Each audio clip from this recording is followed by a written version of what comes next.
Students, S6 online classes में आपका हार्दिक स्वागत है। आजकल हम class 12 UP board physics chapter 1 वैद्युत आवेश एवं क्षेत्र के बारे में चर्चा कर रहे हैं। कल हमने पढ़ा था कि कैवेंडिश नामक वैज्ञानिक ने बताया था कि प्लस प्लस आवेश यानी कि सजातीय आवेश एक दूसरे को प्रतिकर्षित तथा विजातीय आवेश एक दूसरे को आकर्षित करते हैं।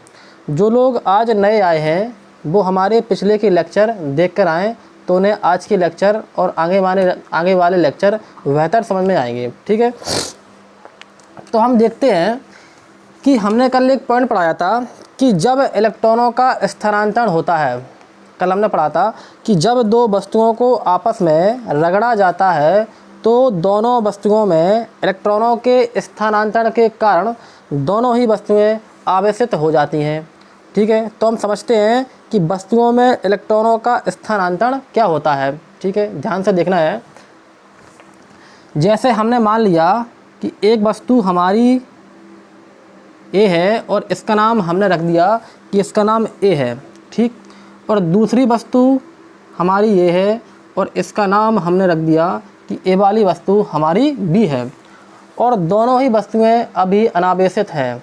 अनावेशित का मतलब होता है कि दोनों ही वस्तुएं अभी उदासीन हैं। दोनों ही वस्तुएं अभी कैसी हैं? उदासीन। उदासीन का दूसरा मतलब होता है अनावेशित। क्या होता है? अनावेशित। तो आज हमें समझना है कि अगर हमारे पास दो वस्तुएं उदासीन यानी कि अनावेशित हैं तो हम उन्हें रगड़कर कैसे आवेशित कर सकते हैं। तो जब हम उन्हें रगड़ते हैं तो उन दोनों वस्तुओं में इलेक्ट्रॉनों का स्थानांतरण होता है। तो ये हमने कल पढ़ा था। तो वही वर्ड इलेक्ट्रॉनों का स्थानांतरण कैसे होता है यही हमें आज समझना है। तो दोनों वस्तुएं हमने उदासीन ले ली। अब बात आती है कि उदासीन वस्तुएं होती कैसी हैं। तो उदासीन वस्तुओं में इलेक्ट्रॉनों की संख्या और प्रोटॉनों की संख्या बराबर होती है। जिन वस्तुओं में इलेक्ट्रॉनों की संख्या प्रोटॉनों की संख्या बराबर होती है वे वस्तुएं उदासीन होती हैं। इलेक्ट्रॉनों से मतलब क्या होता है आप सिर्फ इतना समझेंगे कि इलेक्ट्रॉनों का मतलब होता है माइनस चार्ज। क्या होता है? माइनस चार्ज यानी कि ऋण चार्ज। और प्रोटॉन का मतलब क्या होता है? प्रोटॉन का मतलब होता है धन चार्ज। प्रोटॉन का मतलब क्या होता है? धन चार्ज। अब इलेक्ट्रॉन का मतलब होता है ऋण चार्ज, लेकिन इलेक्ट्रॉनों पर कितना चार्ज होता है? चार्ज का मतलब इलेक्ट्रॉनों पर कितना आवेश होता है। तो इलेक्ट्रॉनों पर -1.6 इंटू 10⁻⁻19 कूलाम आवेश होता है। माइनस का होता है इलेक्ट्रॉन पर और इतना ही आवेश प्रोटॉन पर होता है। 1.6 इंटू 10⁻⁻19 कूलाम आवेश ही प्रोटॉन पर होता है। लेकिन अंतर सिर्फ इतना होता है कि इलेक्ट्रॉन पर माइनस में होता है तो प्रोटॉन पर प्लस में होता है। तो उदासीन यानी कि अनावेशित वस्तु एक ऐसी वस्तु होती है जिनमें इलेक्ट्रॉनों की संख्या और प्रोटॉनों की संख्या आपस में बराबर होती है। अगर दो माइनस चार्ज होंगे तो दो प्लस चार्ज होंगे, तीन माइनस चार्ज होंगे तो तीन प्लस चार्ज होंगे। ऐसी वस्तु हमारी उदासीन वस्तु होती है। तो हमने दो वस्तुएं ली हैं, एक वस्तु का नाम ए है और दूसरी वस्तु का नाम बी है, और दोनों ही वस्तुएं उदासीन हैं। उदासीन कैसे कि इस पर जितना माइनस चार्ज है उतना ही प्लस चार्ज है। ठीक, इस पर भी वही कंडीशन है कि इस पर भी जो है जितना माइनस चार्ज है उतना ही प्लस चार्ज है। तो ये वाली वस्तु भी हमारी उदासीन है और ये वाली वस्तु भी हमारी उदासीन है। अब दोनों वस्तुओं को हमें रगड़कर आवेशित करना है। आवेशित का मतलब उनमें चार्ज उत्पन्न करना है, उनमें आवेश उत्पन्न करना है। तो कैसे होता है? मान लेते हैं कि हमने ए वस्तु और बी वस्तु को आपस में रगड़ा। ए वस्तु और बी वस्तु को आपस में रगड़ा तो इलेक्ट्रॉनों का स्थानांतरण हो गया। स्थानांतरण का मतलब होता है कि एक वस्तु से दूसरी वस्तु में इलेक्ट्रॉन जो है चले गए हैं। एक वस्तु से दूसरी वस्तु में इलेक्ट्रॉन चले गए हैं, या हम दूसरी भाषा में कह सकते हैं कि एक वस्तु से इलेक्ट्रॉन निकल जाते हैं और दूसरी वस्तु में इलेक्ट्रॉन प्रवेश कर जाते हैं, यानी कि ग्रहण कर जाते हैं। ठीक, देखते हैं कि जब हमने इन दोनों वस्तुओं को आपस में रगड़ा तो मान लेते हैं कि ए वाली जो है वस्तु में से 2 इलेक्ट्रॉन निकल गए। कितने इलेक्ट्रॉन निकल गए? 2 इलेक्ट्रॉन निकल गए, 2 इलेक्ट्रॉन निकले और बी वाली वस्तु में प्रवेश कर गए। तो ए वाले से 2 इलेक्ट्रॉन निकल गए तो हमने 2 माइनस के यहाँ से हटा दिए, और यही माइनस वाले ए से निकलकर किस में प्रवेश कर गए? बी वाली वस्तु में प्रवेश कर गए। तो बी वाली वस्तु में 2 माइनस ज़्यादा हो गए। यही होता है इलेक्ट्रॉनों का स्थानांतरण, कि एक वस्तु से इलेक्ट्रॉन निकल जाते हैं और दूसरी वस्तु में इलेक्ट्रॉन प्रवेश कर जाते हैं। ठीक है, तो हुआ क्या, अब इनमें जब इनसे 2 इलेक्ट्रॉन बाहर निकल गए तो इनमें 3 जो है प्लस के बचे और 1 माइनस का बचा। जब बी वाली वस्तु में 2 इलेक्ट्रॉन प्रवेश कर गए तो इनमें 1 2 3 4 5 जो है माइनस के आवेश हो गए और 1 2 जो है प्लस के आवेश हो गए। देखते हैं कि दोनों वस्तुओं में क्या होता है। अब यहाँ पर क्या होगा, आपने मैथ में पढ़ा ही होगा कि एक प्लस जो होता है वो एक माइनस को कैंसिल कर देता है। तो यहाँ पर ए वाला प्लस जो है इस वाले माइनस को कैंसिल कर देगा। तो यहाँ पर क्या बचे, यहाँ पर जो है 2 प्लस के बचे। कितने? यहाँ पर 2 प्लस। तो ए वाली वस्तु में 2 प्लस के बचे।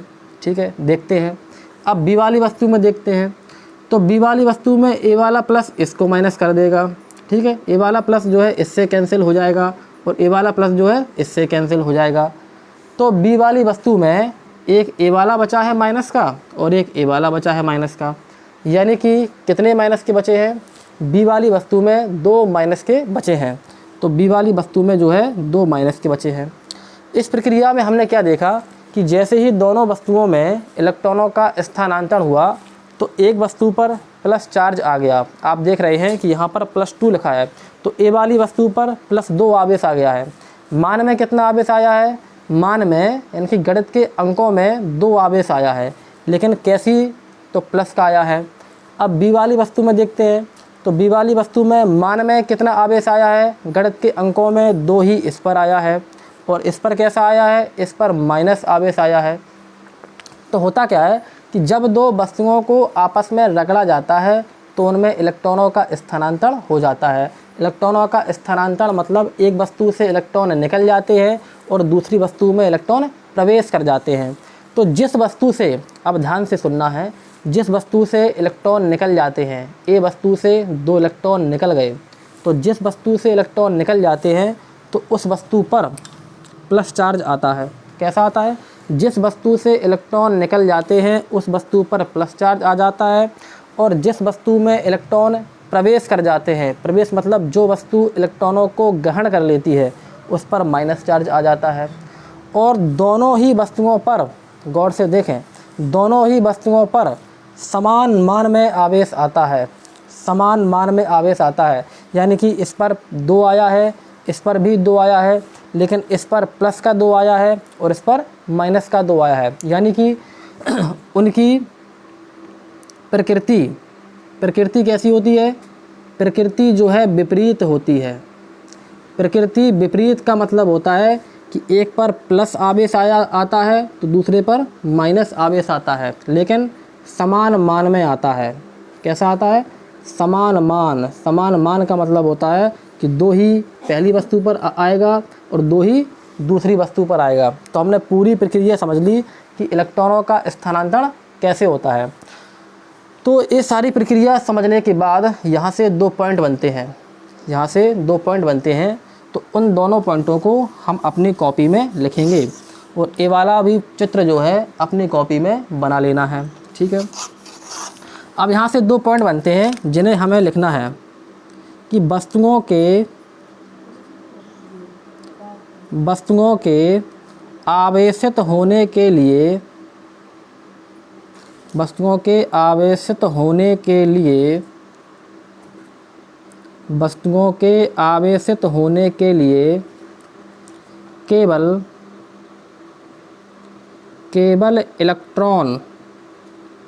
इलेक्ट्रॉन ही जिम्मेदार इलेक्ट्रॉन ही जिम्मेदार होते हैं। क्या लिखा हमने? हमने लिखा कि जिन दो वस्तुओं को आप आपस में रगड़ेंगे तो उनमें जो आवेश उत्पन्न होता है तो वह आवेश केवल इलेक्ट्रॉनों के कारण होता है। किसके कारण? वह आवेश केवल इलेक्ट्रॉनों के कारण होता है। इसका मतलब कि जब वस्तुएं आवेशित होंगी तो वो सिर्फ और सिर्फ इलेक्ट्रॉनों के कारण होती हैं, उनमें प्रोटॉन न्यूट्रॉन की कोई भागीदारी नहीं होती है। तो वही हमारे पॉइंट में लिखा है कि वस्तुओं के आवेशित होने के लिए, यानी कि वस्तुओं में आवेश आने के लिए केवल इलेक्ट्रॉन ही जिम्मेदार होते हैं, केवल इलेक्ट्रॉन ही उसमें भाग लेते हैं। कैसे? कि जब ए वाली वस्तु से कितने इलेक्ट्रॉन निकले थे? ए वाली वस्तु से जो है 2 इलेक्ट्रॉन निकले। और बी वाली वस्तु में कितने इलेक्ट्रॉन प्रवेश किए? बी वाली वस्तु में 2 इलेक्ट्रॉन प्रवेश किए। तो आप देख रहे हैं कि एक वस्तु से इलेक्ट्रॉन ही निकलते हैं, एक वस्तु से इलेक्ट्रॉन ही निकलते हैं और दूसरी वस्तु में इलेक्ट्रॉन ही प्रवेश कर जाते हैं। एक वस्तु से इलेक्ट्रॉन ही निकलेंगे और दूसरी वस्तु में भी इलेक्ट्रॉन ही प्रवेश करेंगे, यानी कि इलेक्ट्रॉन निकला इलेक्ट्रॉन प्रवेश किया, इलेक्ट्रॉन निकला इलेक्ट्रॉन प्रवेश किया। तो कौन जिम्मेदार है? इलेक्ट्रॉन। प्रोटॉन जहाँ के तहाँ हैं, इसमें भी कहीं नहीं गए हैं वहीं हैं, इसमें भी कहीं नहीं गए हैं वहीं हैं, केवल इलेक्ट्रॉन जो है यहाँ से वहाँ गए हैं। तो केवल कौन जिम्मेदार होता है? इलेक्ट्रॉन ही जिम्मेदार होता है। ठीक है, अब होता क्या है, नेक्स्ट पॉइंट लिखेंगे। जिस वस्तु से आ रहा है जी छोटू, जिस वस्तु से इलेक्ट्रॉन निकल जाते हैं, जिस वस्तु से इलेक्ट्रॉन निकल जाते हैं, निकलना का मतलब होता है कि जो वस्तु इलेक्ट्रॉनों का त्याग कर देती है, त्याग मतलब उससे निकल गए हैं, तो उस पर धनावेश तथा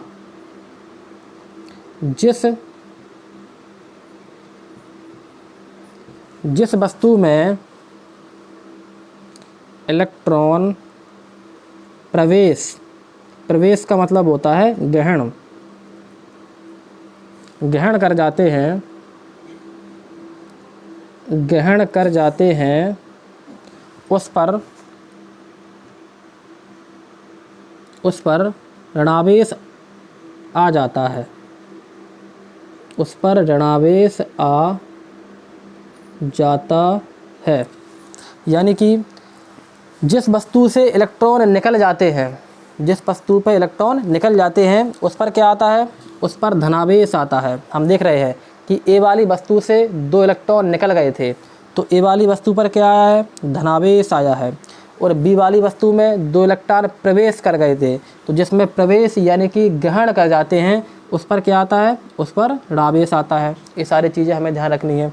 और एक बात हमें और ध्यान रखनी है कि ए वाली वस्तु में से 2 इलेक्ट्रॉन निकल गए थे, ठीक है, तो इसमें क्या है कि इसमें इलेक्ट्रॉनों की कमी हो गई थी। आप देख रहे हैं कि बी वाली वस्तु में पहले कितने थे? पहले 1 2 3 इलेक्ट्रॉन थे और 1 2 3 प्रोटॉन थे।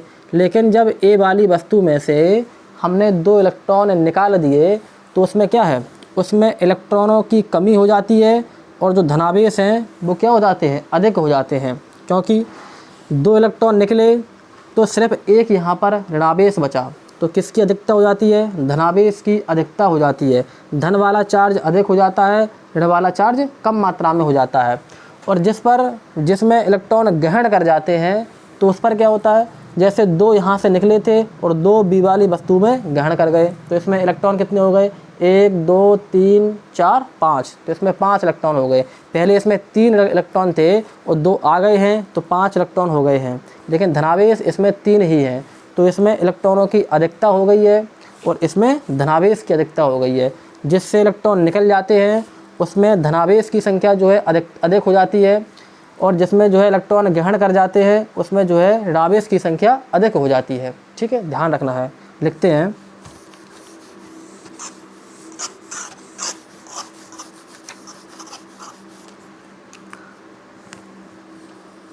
जिस वस्तु से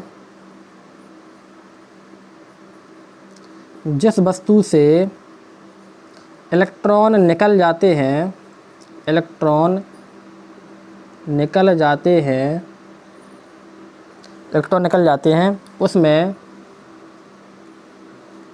इलेक्ट्रॉनों की कमी क्या हो जाती है, जिससे निकल जाते हैं उसमें इलेक्ट्रॉनों की कमी या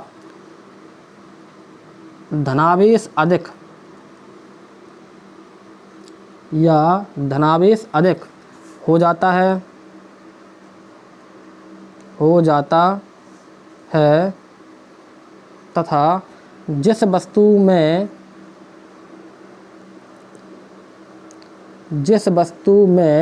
इलेक्ट्रॉन प्रवेश कर जाते हैं, इलेक्ट्रॉन प्रवेश कर जाते हैं उसमें इलेक्ट्रॉनों की अधिकता, इसमें अधिकता हो गई थी, जब इलेक्ट्रॉन अधिक हो जाएंगे तो धनावेश जो है कम हो जाएंगे। ठीक है, तो उसमें इलेक्ट्रॉनों की अधिकता, इलेक्ट्रॉनों की अधिकता यानी कि धनावेश की कमी, धनावेश की कमी हो जाती है, धनावेश की कमी हो जाती है। जिस वस्तु से इलेक्ट्रॉन निकल जाएंगे, जाहिर सी बात है जिससे निकल गए हैं तो उसमें इलेक्ट्रॉन कम हो जाएंगे, इलेक्ट्रॉनों की कमी हो जाएगी और धन वाला क्या हो जाएगा, अधिक हो जाएगा। और जिस वस्तु में इलेक्ट्रॉन ग्रहण कर जाएंगे, अब ग्रहण मतलब उसमें आ गए हैं तो उसमें इलेक्ट्रॉन जो है अधिक हो जाते हैं, जब इलेक्ट्रॉन जो है अधिक हो जाते हैं तो धनावेश क्या हो जाते हैं, कम हो जाते हैं। ठीक है, तो यही बात हमने लिखी है। अब ये वाला हमारा टॉपिक यहाँ पूरा होता है। अब इसके बाद हमारी एक नेक्स्ट हेडिंग आती है जिसे हमें ध्यान से समझना है। ठीक,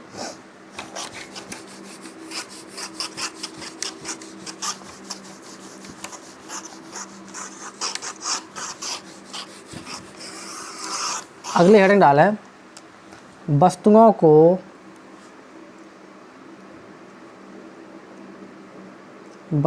को आवेशित करने की विधियाँ,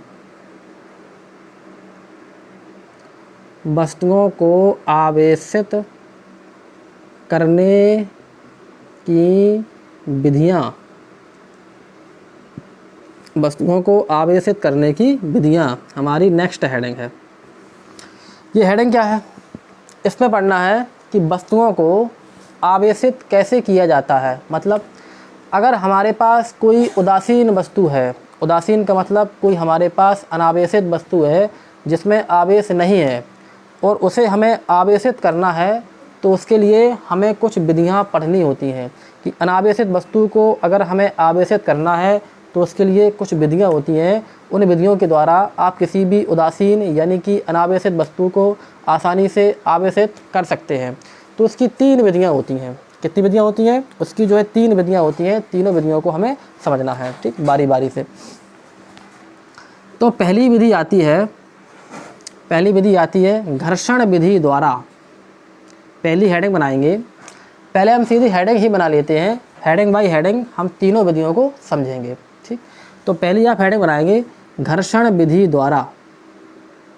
घर्षण विधि द्वारा, घर्षण विधि द्वारा, घर्षण विधि द्वारा हम किसी भी अनावेशित वस्तु यानी कि उदासीन वस्तु को कैसे आवेशित कर सकते हैं, ठीक।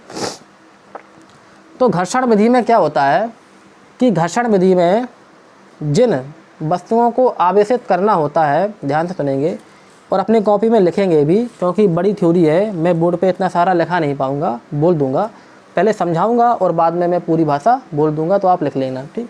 घर्षण विधि में क्या होता है, घर्षण विधि में जिन वस्तुओं को आवेशित करना होता है तो उन वस्तुओं को आपस में रगड़ा जाता है। क्या किया जाता है? आपस में रगड़ा जाता है। घर्षण का हिंदी मतलब ही होता है रगड़न। घर्षण का हिंदी मतलब क्या होता है? रगड़न। तो इसमें जिन वस्तुओं को आवेशित करना होता है उन्हें आपस में रगड़ा जाता है, तो रगड़ने के बाद उन्हें आवेशित किया जाता है। क्या होता है देखें कि जैसे हमने एक वस्तु ले ली है, उसका नाम है ए, और एक हमने दूसरी वस्तु ले ली है, उसका नाम है बी, और दोनों ही वस्तुएं अभी अनावेशित हैं। कैसी हैं? अनावेशित। अनावेशित का मतलब होता है कि दोनों ही वस्तुएं अभी उदासीन हैं, इन पर आवेश नहीं है और हमें इन्हें आवेशित करना है। तो अनावेशित का मतलब है कि इस पर जितना जो है प्लस चार्ज होगा उतना ही इस पर माइनस चार्ज होगा। सिंपल सी बात है। इस प्रकार इस पर भी जितना प्लस चार्ज होगा उतना ही इस पर क्या होगा, माइनस चार्ज होगा। तो दोनों वस्तुएं हमें उदासीन हैं। अब इन्हें घर्षण विधि द्वारा हमें आवेशित करना है। तो घर्षण विधि द्वारा क्या होता है कि अब इन दोनों वस्तुओं को हम आपस में रगड़ेंगे। तो रगड़ने से क्या होगा, आपको पता है, अभी हाल हमने पढ़ा है कि जब दो वस्तुओं को आपस में रगड़ा जाता है तो दोनों ही वस्तुओं में इलेक्ट्रॉनों का स्थानांतरण हो जाता है। स्थानांतरण का मतलब होता है कि एक वस्तु से इलेक्ट्रॉन निकल जाते हैं और दूसरी वस्तु में इलेक्ट्रॉन प्रवेश कर जाते हैं।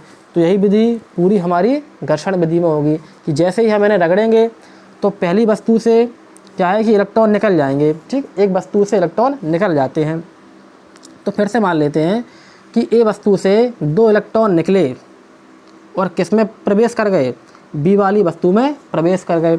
तो इसमें से इलेक्ट्रॉन निकल गए हैं तो इसमें जो है इलेक्ट्रॉनों की क्या हो गई, इलेक्ट्रॉनों की हो गई कमी।